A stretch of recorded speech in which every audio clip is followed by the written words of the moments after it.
You're listening to Montreal Now with Aaron Rand and Natasha Hall on CJAD 800. On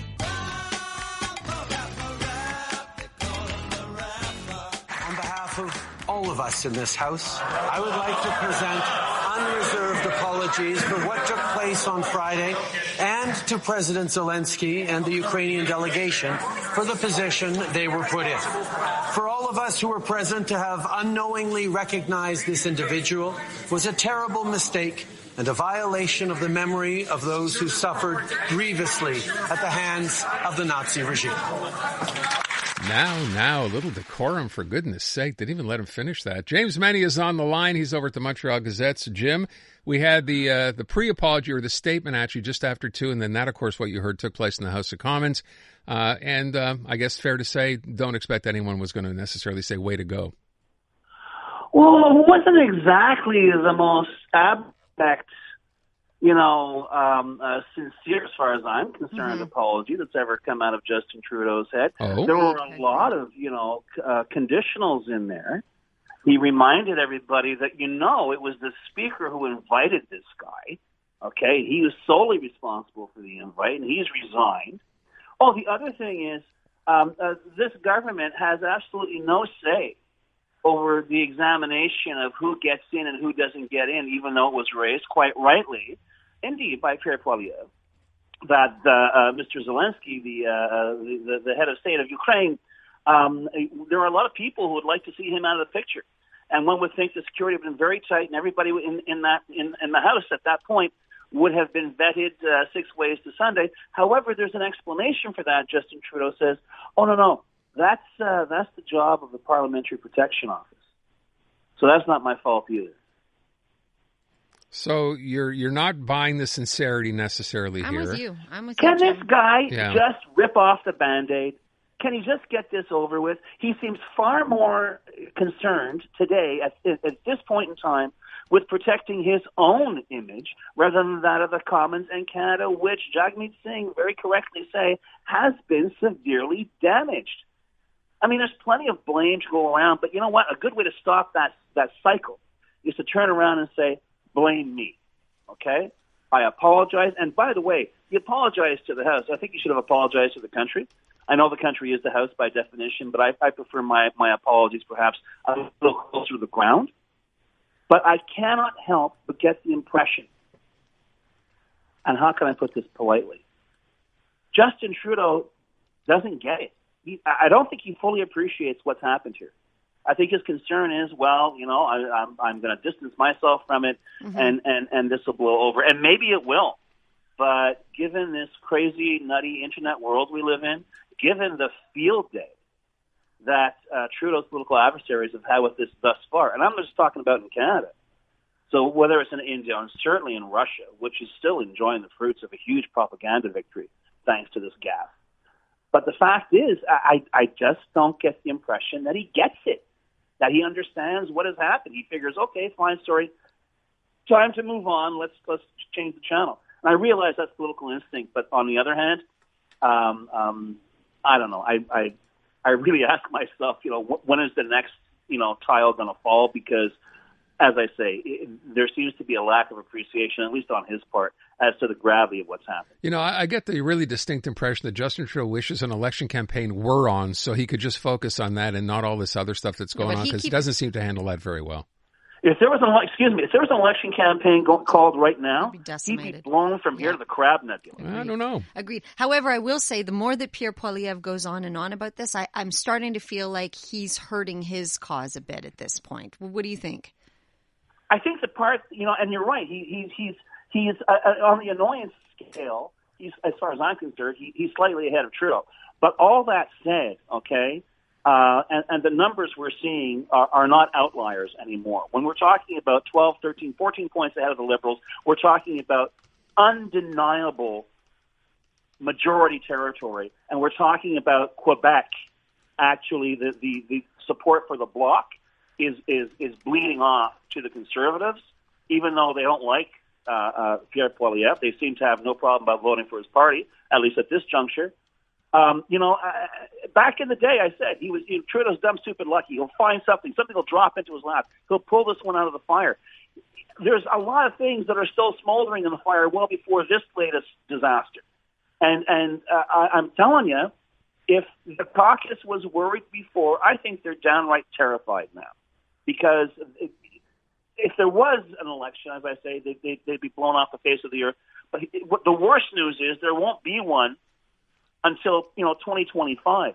How many more potholes can Trudeau drive this government into? Because he seems to have a real talent for it. All right, let me move on from that and talk about something else, and that is polls, because, these are coming out all the time. They obviously don't make things any better. In fact, if you can believe it, they're even worse for the federal Liberals. So let's deal with that first, Jim. Well, I mean, it's the sum total of everything. It's despite the fact that we in the media have been talking for the past 4 or 5 days about this gap in the common people are still and justifiably terrified over the economic future.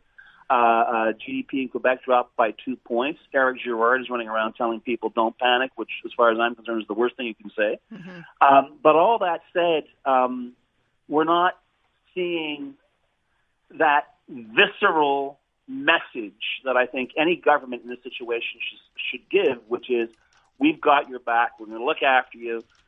We got through the pandemic. We're going to get through this. Yeah, there are things that are out of our control. I'm not hearing that. I'm hearing a succession or seeing a succession of photo ops, announcements, funding announcements that are subject to provincial approval and God knows how many other, convoluted twists and turns before it finally turns into, as they like to say, shovels in the ground. And in the meantime, the reality is, okay, we can argue about where exactly inflation is hurting the most. It seems to be still at the grocery store. People, I think, are genuinely frightened, and they want someone not to give them inspiring speeches. And I hate to use this image. They really want someone who's just going to put their arm around and say, listen, it's okay. We're going to look after you. We've got this.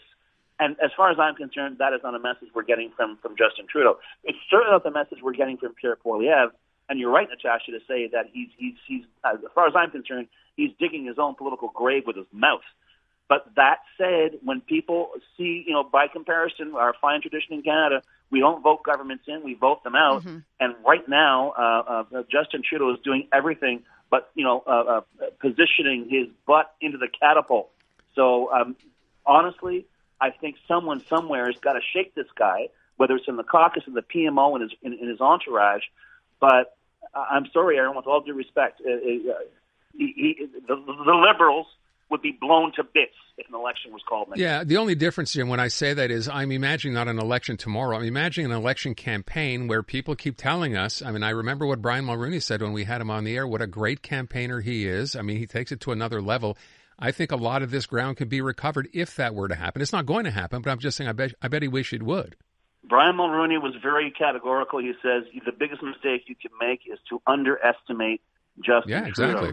I would respectfully submit that in this particular instance, don't underestimate Justin Trudeau's talent for disaster. Okay. And I would also respectfully submit that Brian Mulroney, at least, is not as pig-headed as Poilievre or Trudeau. And I think if you asked him his opinion today, given the events of the past week, you might get a different answer. That's a good point. I'd love to know actually what he thinks. I also really want to seize upon this idea of an annoyance scale. I would like that to be an ongoing factor.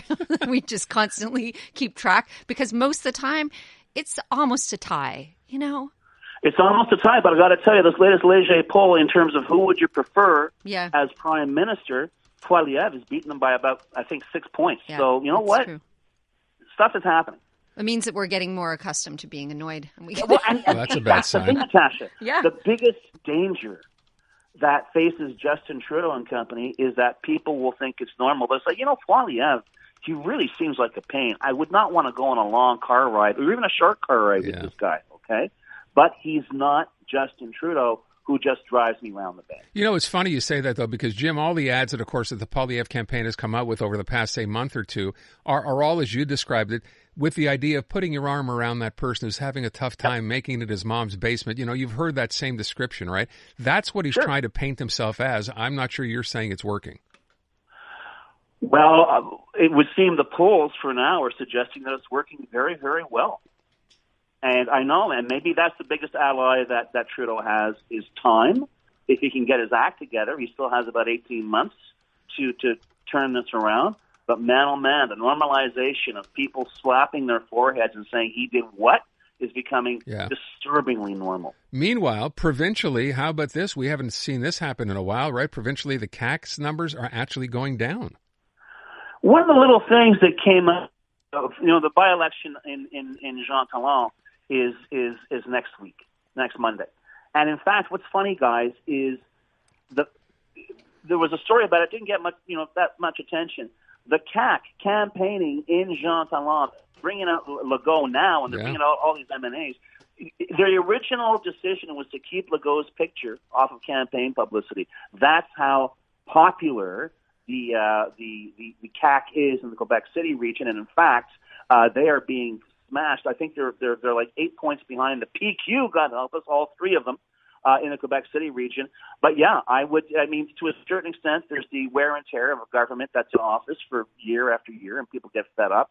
But on the other, it also seems that perhaps people are saying, well, maybe there's somebody else out there. Unfortunately, guys, the polls that I've seen suggest that, and I know you would bring this up perhaps, Aaron, no, the Quebec Liberals are not perceived as part of the solution. Oh, go figure. Jim MENNIE over at the Montreal Gazette. Thank you, Jim. Adamant.